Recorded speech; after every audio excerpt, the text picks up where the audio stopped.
কোর্টে সকলের সামনে চিরুকে মেরে মস্ত সত্যিটা বের করলো অর্জুন।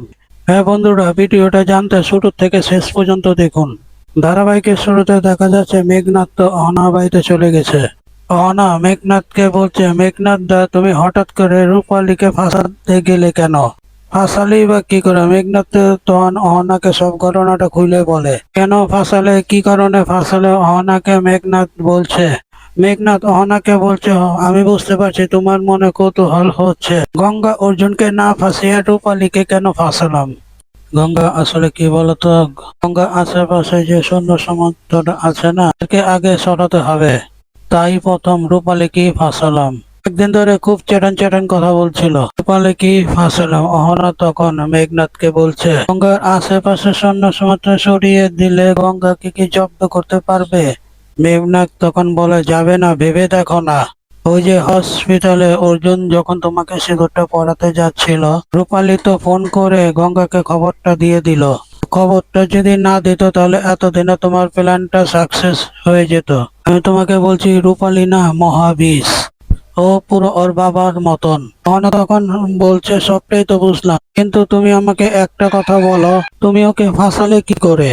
কোশ্চেন পেপারটা পেলেই বা কি করে? মেঘনাথ তখন বলছে, চিনো করে একটা ছাত্র, ও চিনো মাঝে মাঝে রূপালীর কাছে পড়া বুঝতে আসে। ছাত্রটাকে হাত করলাম, রূপালীর ফোন অদল বদল করে নিলাম। আমি আগের থেকে একটা সফটওয়্যার ইঞ্জিনিয়ার ফিট করে রেখেছিলাম। জিনু যখনই রূপালীর ফোনটা আমার কাছে নিয়ে এসে দিল, আমি সফটওয়্যার ইঞ্জিনিয়ারকে দিয়ে এমন একটা সফটওয়্যার রূপালীর ফোনে স্টোর করে দিলাম, এটা থেকে রূপালীর ফোনের সমস্ত ডাটা আমার ফোনে আসতে শুরু করলো। আর ব্যাস, খেল খতম। অহনা ম্যাডাম সবটা শুনে বলছে, বাবা, তাহলে এভাবে রূপালী ম্যাডামকে ফাঁসিয়েছ। এবার তো রূপালী শেষ।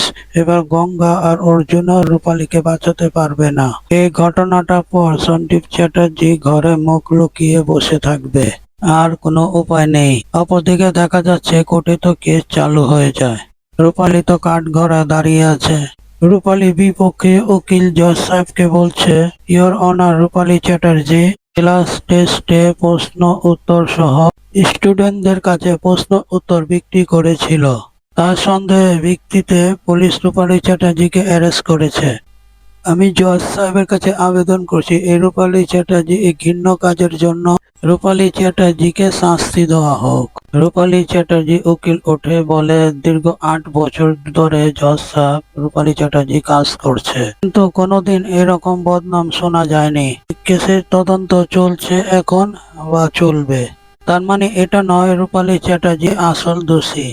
প্রমাণ যতক্ষণ আমাদের হাতে না আসছে ততক্ষণ একজন ব্যক্তিকে আসামি বলে দায়ী করা উচিত না। সমাজের স্বার্থে, শিক্ষার স্বার্থে আমি একজন শিক্ষিকার জামিনের আবেদন রাখি, অনার। রূপালীর বিপক্ষে উকিল তখন বলছে, যে শিক্ষিকা টাকার লোভে প্রশ্নপত্র বিক্রি করতে পারে সে কখনো শিক্ষিকা হতে পারেন। অপরাধমূলক কাজ যিনি করেছেন তার তো জামিন হওয়ার কোনো প্রশ্নই ওঠে না। রূপালীর উকিল তখন জজ সাহেবকে বলছে, ইউ অনার, রূপালী চ্যাটার্জি কি রকম মানুষ? ও স্কুলের প্রধান শিক্ষিকা, মাননীয় শিক্ষিকা অজন্তা মুখার্জিকে আমি কাঠগড়া ডাকতে চলেছি। অজন্তা ম্যাম তো এবার কাঠগড়া এসে দাঁড়িয়েছে। রূপালী উকিল এবার অজন্তা ম্যামকে বলছে, রূপালী উকিল এবার অজন্তাকে বলছে, ম্যাডাম, আপনি যদি একটু বলতেন রূপালী ম্যাডাম কি রকম মানুষ, তাহলে খুব ভালো হতো। অজন্তা ম্যাডাম তখন বলছে, রূপালী হচ্ছে আমাদের স্কুলের বেস্ট টিচারদের মধ্যে একজন। ও যেভাবে স্টুডেন্টদের পড়াতো, স্টুডেন্টদের এক্সট্রা ক্লাস দিত, সেটা আজকালকে দিনে পাওয়া খুব বিরল। তাই আমি বিশ্বাস করতে পারছি না রূপালী চ্যাটার্জি এটা করতে পারে। রূপালী উকিল অজন্তাকে বলছে, তাহলে আপনি বলতে চাইছেন যে রূপালীর নামে যে এলিগেশনটা আনা হয়েছে তা মিথ্যে? অজন্তা ম্যাডাম তখন বলছে, হ্যাঁ, মিথ্যে হতে পারে, সেটা আমার সম্পূর্ণ নিজস্ব ধারণা।